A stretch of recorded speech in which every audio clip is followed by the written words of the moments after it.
Praise the lord. ఈరోజు మన Bible గ్రంథంలో నుంచి దేవుడు మనతో ఏం మాట్లాడబోతున్నారో ఆ అంశం ద్వారా మనం ఏమి నేర్చుకోవాలో, దాన్ని మన జీవితంలో మనం ఏ రకంగా దాన్ని అవలంబించాలో మనం నేర్చుకుందాము. ఎందుకంటే దేవుడు మాట్లాడే ప్రతి మాటలో కూడా గొప్ప అర్థం ఉంటుంది అన్నమాట. ఎందుకంటే దేవుడు అంత విధముగా మనతో వివరంగా చెప్పి ఉన్నాడు మన బైబిల్ గ్రంథంలో నుంచి. ఈరోజు మనం నేర్చుకోబోతున్నాము. దేవుడు ఏం చెప్పి ఉన్నారంటే, నేను మంచి ద్రాక్షావళిని అన్నాడు. అవును, ఆయన నిజమైన ద్రాక్షావళి కదా. అట్లాగే మీరు తీగలో అని దేవుడు చెప్పి ఉన్నాడు. ఇది మనమైతే యోహాను గ్రంథం అధ్యాయం 15 మనం చూడగలం అన్నమాట. మనం దీని ద్వారా నేర్చుకోబోయే అంశము ఏమిటో కూడా వివరంగా మనం చూద్దాం. అట్లాగే మంచి ఫలములు మీరు ఫలించండి, కారు ద్రాక్ష మాత్రం మీరు ఎన్నడూ కాయవద్దని కూడా మరొకసారి చెప్పబడి ఉంది. ఆ కారు ద్రాక్ష అంటే ఏమిటో, మంచి ద్రాక్ష అంటే ఏమిటో కూడా మనం వివరంగా ఈరోజు నేర్చుకుందాం అన్నమాట. దేవుడు మనతో మాట్లాడుతున్న విధానం మనం చూద్దాం. నేను నిజమైన ద్రాక్షావళిని, నా తండ్రి వ్యవసాయకుడు. నాలో ఫలింపని ప్రతి తీగను ఆయన తీసి పారవేయను. ఫలించు ప్రతి తీగ మరి ఎక్కువగా ఫలింపవలనని దానిలోని పనికిరాని తీగలు తీసివేసి, నేను మీతో చెప్పిన మాటలను బట్టి మీరిప్పుడు పవిత్రులై ఉన్నారు.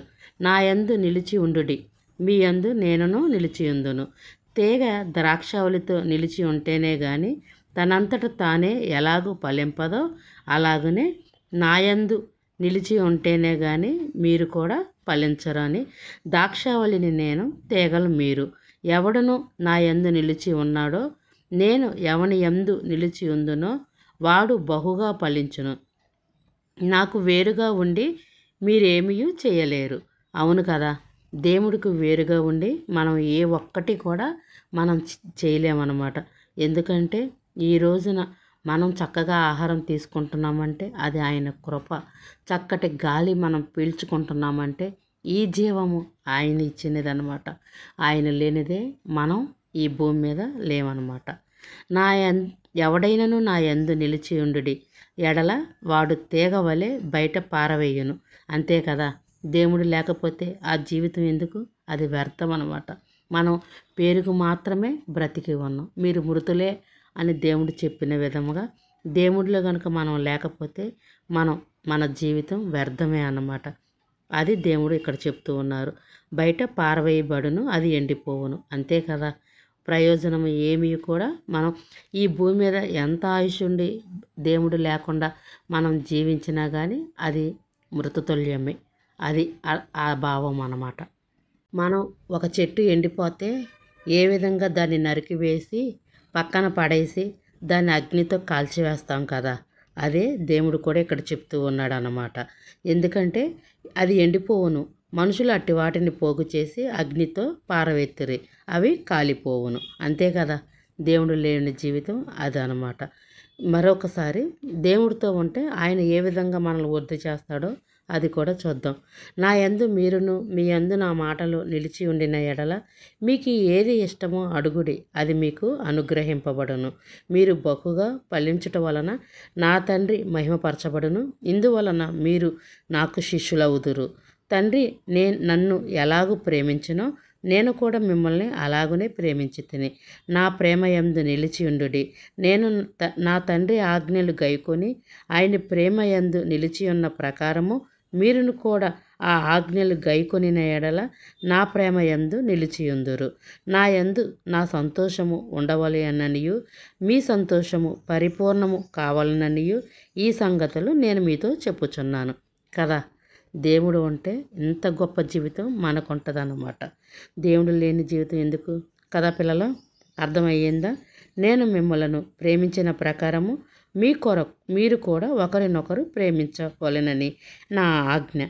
తన స్నేహితుడి కొరకు తన ప్రాణము పెట్టువాని కంటే ఎక్కువైన ప్రేమ గలవాడెవడు?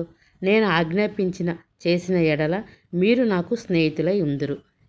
అంటే దేవుడు ఆజ్ఞలు మనం గైకొని వాటి ప్రకారంగా మనం జీవిస్తే, ఆ ఆజ్ఞల ప్రకారంగా మనం ఎప్పుడైతే జీవిస్తామో మనం దేవుణ్ణి ప్రేమించినట్టే అని దేవుడు మనకు తెలియజేస్తున్నాడు అన్నమాట ఆ మాటల ద్వారా.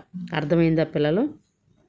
అట్లాగే మనం ఆయన ఆజ్ఞలు ఎప్పుడైతే గైకొని వాటి ప్రకారంగా మనం జీవిస్తామో దేవుడు మనకేం చెప్తున్నాడంటే మనకు ఆయన స్నేహితుడుగా ఉంటానని కూడా చెప్తున్నాడు. నేను మీకు ఆజ్ఞాపించిన వాటిని చేసిన ఎడల మీరు నా స్నేహితులై ఉందురు. దాసుడు తన యజమానుడు చేయు దానిని ఎరగడు గనక ఇక మిమ్మను దాసులని పిలవను, స్నేహితులని పిలుచుతును. ఎందుకనగా నేను నా తండ్రి వలన వినిన సంగతులన్నీ మీకు తెలియజేసి తిని. అంతే కదా, దేవుడు ప్రతి మాట కూడా మనకు ఈ బైబిల్ గ్రంథంలో చెప్పి ఉన్నారన్నమాట. ఈ రోజున మనం దీన్ని చదువుతున్నాం, వింటున్నాము, దాన్ని గ్రహిస్తున్నాము అంటే అది దేవుడు మనకు చేసిన గొప్ప మేలయ్యి ఉందన్నమాట. అది దాని భావం అన్నమాట. అంతే, మనం ఎప్పుడు కూడా ఆయన ఆజ్ఞలు గైకొన్నప్పుడు మనల్ని ఆయన దాసులము కాదు కానీ స్నేహితులము అని చెప్పి ఉన్నాడు. ఇదే మాట అబ్రహాముతో కూడా దేవుడు చెప్పి ఉన్నాడు. అదే విధముగా మనతో కూడా మనం అబ్రహాము సంతానం అయితే, నిజంగా ఆత్మీయపరమైన అబ్రహాము సంతానం అయితే మనకు కూడా దేవుడు స్నేహితుడిగా ఉంటాడనమాట. ఎందుకు మనం మన స్నేహితులకి మనలో ఉన్న దుఃఖము చెప్పుకుంటాం, మన ప్రేమ చెప్పుకుంటాం, మన జీవితాల్లో ఆ రోజు ఏమి జరిగినాయో అవన్నీ కూడా మన స్నేహితులతో మనం షేర్ చేసుకుంటాం కదా. అట్లాగే మనము కూడా మన ప్రతి విషయాలు దేవుడితో షేర్ చేసుకుంటూ ఆయనతో మాట్లాడుకుంటూ ఉన్నప్పుడు ఆయన నిజమైన స్నేహితుడు అనమాట. మన కొరకు ప్రాణం పెట్టిన స్నేహితుడు. అంతే కదా, పాప బంధకాల్లో మనం ఉన్నప్పుడు మనల్ని విడిపించటానికి, విమోచించటానికి ఆయన తన సర్వమును వదులుకొని ఈ భూమికి దిగి వచ్చిన గొప్ప దేవుడు. ఇటువంటి వారు ఎవ్వరూ కూడా లేరన్నమాట. పిల్లలు, మీరు ఈ లోక స్నేహితులను స్నేహంగా ఎన్నడూ కూడా చేసుకొనవద్దు. ఎందుకంటే మీ యొక్క మంచి ప్రవర్తన కూడా దుష్ట సాంగత్యము చెరుపును. అందుకే మీరు ఎవరితో స్నేహం చేస్తున్నారో ఒక్కసారి మీరు గ్రహించండి. ఎందుకంటే మంచి స్నేహితుడైతే ఎల్లప్పుడూ కూడా మనకు మంచే చేస్తాడు. అదే చెడ్డ స్నేహితుడైతే అతనుకున్న వ్యసనములన్నీ కూడా మనకు నేర్పిస్తాడనమాట. అందుకని మనం ఎవరితో స్నేహం చేస్తున్నామో అది గ్రహించండి. మనం ఎల్లప్పుడూ కూడా దేవుడితో స్నేహం చేసేవారిగా మనం ఉందుముగాక. సరేనా పిల్లలు? అట్లాగే దేవుడు ఏమంటున్నాడంటే, నేను మిమ్మలను ముందుగా ఏర్పరచుకున్నాను అని కూడా దేవుడు చెప్తూ ఉన్నాడనమాట. అవును కదా, జగత్ పునాది వేయబడక మునిపే ఆయన మనల్ని ఎన్నుకున్నాడు. ఎన్నుకుంటమే కాదు, మనల్ని ఏర్పరచుకున్నాడు, ఆయనలో భాగంగా చేసుకున్నాడు, మన కొరకు ప్రాణం పెట్టి ఉన్నాడు. మనల్ని ఆ పాపపు బంధకాల్లో నుంచి దేవుడు విడిపించి ఉన్నాడనమాట. అందుకే మనమైతే దేవుని ముందుగా మనం గుర్తెరగలేదు, కానీ దేవుడే మనల్ని ముందుగా గుర్తెరిగి ఉన్నాడు. జగత్ పునాది వేయబడక మునిపే ఆయనలో మనలను నిర్మించి ఉన్నాడనమాట. అందుకే దేవుడు చెప్తూ ఉన్నాడు, మీరు నన్ను ఏర్పరచుకొనలేదు. అవును కదా, మనం ఆయన జీవం ఇస్తే, ఆయన చేతులతో మనల్ని నిర్మిస్తే, మనము మన తల్లి గర్భము నుంచి మనం ఈ భూమి మీదకి వచ్చామే కానీ మనకు మనము ఎన్నడూ కూడా ఏర్పరచుకోలేదు.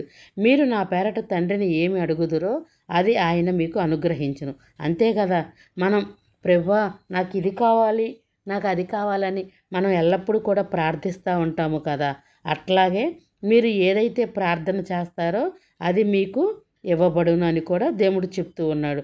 అట్లాగే మన స్నేహితులను ఎవరిని మనతో ఎవరైతే మంచిగా ఉండి మన స్నేహితులు అంటారో మంచి క్రియలు కలిగిన స్నేహితులను మీరు ఎన్నుకోవాలి పిల్లలు. అంతేగాని చెడ్డ స్నేహితులను, ఇతరులను, అటువంటి లోక సంబంధాలు అయిన వారిని కాదన్నమాట. ఎవరైతే దైవభక్తితో భయముతో కూడి ఉంటారో అటువంటి వారితో మనం ఎల్లప్పుడూ కూడా సాంగత్యం చేయాలి. ఎందుకంటే స్నేహితులు కలిగి ఉండాలి, అది ఎక్కువ మంది కాదు, ఒకరు ఇద్దరు మాత్రమే మనకు స్నేహితులు ఉండాలి. ఎందుకంటే మనలో ఉన్న బాధనే కానీ ప్రేమనే కానీ ఏదైనా మనం ఇతరులకు చెప్పుకుంటామో అట్లాగే మనము కూడా ఎల్లప్పుడూ కూడా మనలో ఈ బాధ ఉన్నప్పుడు మొట్టమొదటి నీవు మోకాళ్ళ మీద ఉండి నీ దేవుడికి నువ్వు ప్రార్థన చేయాలి. అంతేగాని ఇరుగు పొరుగు వారికి వేరే వాళ్ళకి నువ్వు చెప్పడం వల్ల నీకు ఏ ప్రయోజనము కూడా ఉండదన్నమాట. అదే నీవు దేవుడితో చెప్పుకున్నప్పుడు నీ ప్రార్థనకు చక్కటి జవాబు దేవుడిస్తాడు. అదేమన్నా ప్రాబ్లం అయినప్పుడు అది దాంట్లో నుంచి నువ్వు ఏ విధముగా బయటికి రావాలో కూడా నీకు జ్ఞానమును తెలివిని కూడా దేవుడిస్తాడనమాట. అందుకే మనం ఎల్లప్పుడూ కూడా ఫస్ట్ స్థానం దేవుడికి మాత్రమే మనం ఇవ్వాలి. ఇంకొకరికి కాదనమాట పిల్లలు. అర్థమయ్యిందా? దేవుడు మనల్ని ముందుగా ఆయన ఎన్నుకున్నాడు, నిర్మించుకున్నాడు కాబట్టి మనం ఆయన్ని కలిగి ఉన్నాము. ఎందుకంటే యెహోవా దేవుడిగా చేసుకున్న జనులు ధన్యుడు అని చెప్తున్నాడు. ఈ లోకపరమైన ధన్యము మనకు లేకపోవచ్చును కానీ పరమందున్న ధన్యమైతే మనకు బహుగా ఉందన్నమాట. దాని ప్రకారంగా మనమైతే ఎల్లప్పుడూ గొప్పవారిమే కదా. గొప్ప దేవుణ్ణి మనం కలిగి ఉన్నాం కాబట్టి మనం ఎల్లప్పుడూ కూడా గొప్పవారమే అన్నమాట. అర్థమైందా పిల్లలు? అలాగే మరొక మాట మనం నేర్చుకుందాము. లోకము మిమ్మల్ని ద్వేషించిన ఎడల మీకంటే ముందుగా నన్ను ద్వేషించినని మీరు ఎరుగుదురు. మీరు లోక సంబంధులైన ఎడల లోకము తన వారిని స్నేహించును. అయితే మీరు లోక సంబంధులు కాదు, నేను మిమ్మలను లోకములో నుండి ఏర్పరచుకొంటిని. అందుచేతనే లోకము మిమ్మల్ని ద్వేషించును. దాసుడు తన యజమాని కంటే గొప్పవాడు కాదని నేను మీతో నిశ్చయముగా చెప్పుచున్నాను. చెప్పిన మాట జ్ఞాపకము చేసుకొనుడి. లోకము తన హింసించిన ఎడల మిమ్మల్ని కూడా హింసించును. నా మాట గైకొనిన ఎడల మీ మాట గైకొందురు. అయితే వారు నన్ను పంపిన వాణ్ణి ఎరగరు గనుక నా నామము నిమిత్తము వీటిని మీకు చేయుదురు. నేను వచ్చి వారికి బోధింపకుండిన ఎడల వారికి పాపము లేకపోవును. ఇప్పుడైతే వారి పాపం విషయము నన్ను ద్వేషించువాడు నా తండ్రిని కూడా ద్వేషించుచున్నాడు. ఎవడును చేయని క్రియలు నేను వారి మధ్య చేయకుండిన ఎడల వారి పాపము లేకపోవును. ఇప్పుడైతే వారి నన్ను నా తండ్రిని చూసి ద్వేషించి ఉన్నారు. అయితే నన్ను నిరుత్సాహంగా ద్వేషించిరి. అది వారి ధర్మశాస్త్రంలో రాయబడి ఉన్నది. అంతే కదా. లోక స్నేహం మనకు దేవుడు వైర్యం అని చెప్పి ఉన్నాడు.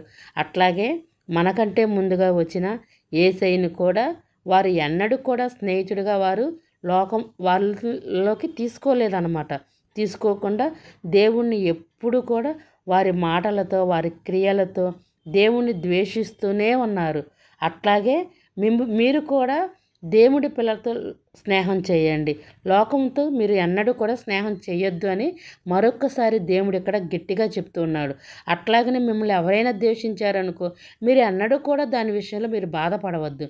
ఎందుకంటే ముందుగా నన్నే వారు ద్వేషించారు, మిమ్మల్ని ద్వేషించటం ఎంత? అంతే కదా. దేవుడు కంటే మనం ఏ పాటి వారము? అవును కదా. ఆయన్నే ద్వేషించారన్నమాట. అట్లాగనే ఆయన ద్వేషించిన వాళ్ళని మనల్ని ప్రేమిస్తారా చెప్పండి? మనల్ని వాళ్ళు ఎంత మాత్రము కూడా ప్రేమించరు. అట్లాగనే అయినా కానీ మీరు బాధపడవద్దు అని దేవుడు చెప్తూ ఉన్నాడు. ఎందుకంటే వాళ్ళ క్రియలు చెడ్డవి, అందుకే వారు మనల్ని ద్వేషిస్తున్నారు కదా. మంచివారు ఎల్లప్పుడూ మంచివారితోనే స్నేహం చేస్తారు. అర్థమైందా పిల్లలు? దేవుడు శరీరపరంగా ఈ భూమి మీద ఉన్నప్పుడు ఆయన రాత్రి అనక ఎప్పుడూ కూడా ఎల్లప్పుడూ కూడా ప్రార్థిస్తూనే ఉండేవాడు అన్నమాట. ఎందుకు? ఆ తండ్రితో ఆ విధముగా అతను ఎల్లప్పుడూ కూడా సహవాసం చేస్తూ కూడా ఉన్నాడు. అట్లాగనే మనము కూడా ఎల్లప్పుడూ కూడా మన తండ్రితో మనము ఆ విధంగా ప్రార్థించేవారిగా సహవాసం చేయవారిగా మనము ఉండాలన్నమాట. ఎందుకంటే దేవుడితో మనం కలెక్షన్ లేకపోతే మనం అనేక చెడ్డ కార్యాలకి మనం చోటిస్తాము. అందుకని మనం ఎల్లప్పుడూ కూడా ప్రార్థించేవారిగా మనం ఉండాలన్నమాట. ప్రార్థన వల్లనే మనం జీవించగలము. ప్రార్థన లేకపోతే మనం ఈ భూమి మీద పేరుకు మాత్రమే బ్రతుకుతున్నాం అన్నట్టు అన్నమాట. అట్లాగనే తండ్రి యొద్ద నుండి మీ యొద్దకు నేను పంపబడు ఆదరణకర్తను అనగా తండ్రి యొద్ద నుండి బయలుదేరు సత్యస్వరూపి అయిన ఆత్మ వచ్చి నప్పుడు ఆయన నిన్ను గూర్చి సాక్ష్యమిచ్చును. మీరు మొదట నుండి నా యొద్ద ఉన్నవారు గనక మీరును సాక్ష్యమిత్తురు. అట్లాగనే ఎల్లప్పుడూ కూడా మనం ఇతరులకు సాక్ష్యం ఇవ్వాలని కూడా దేవుడు చెప్తూ ఉన్నారు. ఒక్కొక్కసారి మనం బయటకు వెళ్ళి మాట్లాడలేదనుకో, మన యొక్క జీవితం మంచిగా ఉన్నప్పుడు మన జీవితమే ఇతరులకు సాక్ష్యం ఇచ్చిద్ది అన్నమాట.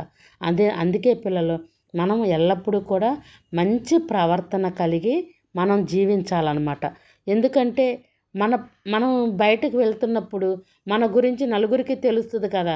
అమ్మ వీళ్ళు మంచి చేశారనుకో, ఇదిగో ఈ అబ్బాయి మంచివాడు, ఈ అమ్మాయి మంచిది అని వాళ్ళు మాట్లాడుకుంటారు.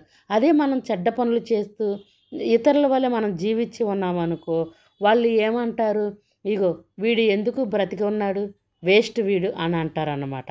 అందుకే పిల్లలు ఎల్లప్పుడూ కూడా మనం దేవుడితో సహవాసం కలిగి మనం ప్రార్థిస్తూ ఆయనకు మన జీవితాల ద్వారా మహిమ తెచ్చే విధంగా మనం జీవిద్దాం. అట్లాగనే ఆత్మఫలములు ఏమిటో కూడా, అది ఏ విధంగా జీవించాలో కూడా మనం చిన్న అంశం మనం నేర్చుకుందాము. శరీర కార్యాలు ఏమిటో ఆత్మ కార్యాలు ఏమిటో కూడా మనం చూద్దాం. మనం గలతీలు 5వ అధ్యాయంలో మనం ఈ కార్యాలు చూస్తామన్నమాట. మీరు ఆత్మచేత నడిపింపబడిన ఎడల ధర్మశాస్త్రం లోనైన వారు కారు. శరీర కార్యములు స్పష్టమైనవి. అవి ఏవనగా జారత్వము, అపవిత్రత, కామతత్వము, విగ్రహారాధన, అభిచారము, ద్వేషములు, కలహములు, మత్సరములు, క్రోధములు, కక్షలు, భేదములు, విమతులు, అసూయలు, మత్తులు, అల్లరితో కూడిన ఆటపాటలు మొదలవి. వీటిని నేను మునుపు చెప్పిన ప్రకారము ఇట్టి వాటిని చేయువారు దేవుని రాజ్యము స్వతంత్రించుకొనరని మీతో స్పష్టముగా చెప్పుచున్నాను. అయితే ఆత్మఫలములేమనగా ప్రేమ, సంతోషము, సమాధానము, దీర్ఘశాంతము, దయాళత్వము, మంచితనము, విశ్వాసము, సాత్వికము, ఆశానిగ్రహము. ఇట్టి వాటికి విరోధముగా నీకమై లేదు. క్రీస్తు యేసు సంబంధులు శరీరము దాని ఇచ్ఛలను తోను దురాశలతో సిలువ వేసి ఉన్నారు కదా. అట్లాగనే మనము శరీరపరంగా జీవిస్తున్నామో లేదంటే ఆత్మపరంగా జీవిస్తామో అది మన చేతుల్లోనే దేవుడు పెట్టి ఉన్నాడనమాట. నీవు దేవుడికి నచ్చే విధంగా జీవిస్తావో లేదంటే దేవుడికి వ్యతిరేకంగా జీవిస్తావో చాయిస్ నీదే కదా పిల్లలు. ఎందుకంటే మనం కారు ద్రాక్ష శరీరపరమైన ఆలోచనలతో మనం ఎన్నడూ కూడా జీవించకూడదు.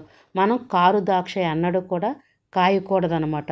చేదు మనం మన జీవితాల్లో ఇష్టపడతామా చెప్పండి? అట్లాగనే మంచి అయితే మనం ఒక ఫ్రూట్స్ తింటున్నాం, అది చేదుగా ఉందనుకో, మనం ఎవరైనా దాన్ని ఇష్టంగా తినగలమా చెప్పండి? అట్లాగనే మన జీవితం కూడా చెడ్డవాటి వైపు మనం చూడకూడదు. శరీరపరమైన కార్యాల గురించి మనం ఎన్నడూ కూడా చూడకూడదు. అదే ఫ్రూటు చాలా స్వీట్గా తినటానికి చాలా బాగుందనుకో, ఎంతమంది ఇష్టపడతారు? అట్లాగనే మన జీవితం కూడా ఈ ప్రేమ, సంతోషము, సమాధానము రోజు రోజుకి దేవుడిలో మనం రూపాంతరపరచబడుతూ ఆ యొక్క గుణశీలత మనల్లో రోజుకి పెరుగుతూ ఉంటే దేవుడు ఇష్టపడతాడు. మనతో పాటు మన తల్లిదండ్రులు ఇష్టపడతారు, మన స్నేహితులు కూడా సంతోషపడతారనమాట. ఎందుకంటే ప్రేమ ఎల్లప్పుడూ కూడా ఇతరులను సంతోషపరచే విధముగానే ఉంటుంది.